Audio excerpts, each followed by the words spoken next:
Новинарите во последните денови се соочија со проблеми во добивањето информации и дозволи за снимање од МВР. Префрлањето на надлежноста од стариот на новиот министер и повлекувањето на одредени овластувања направија блокада на протокот на информации. По реакциите на новинарите, новиот министер Оливер Спасовски убедува дека утре ќе назначи нов портпарол.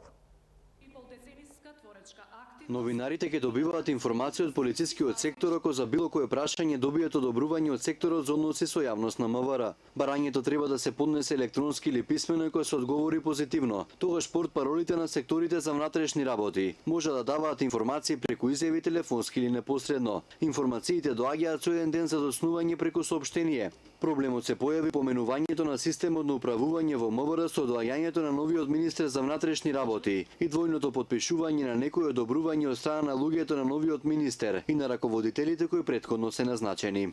Искрено ова ќе не наштети многу во нашето секојдневно работно информирање. Замислете ако се случи нешто жешко во Тетово, колку ќе треба да чекаме ние за добивање на одобрение на информации. Класичен комунизам. Министерот за внатрешни работи Оливер Спасовски најави дека многу скоро ќе назначи лице за односи со јавноста и ќе одржи брифинг за новинарите.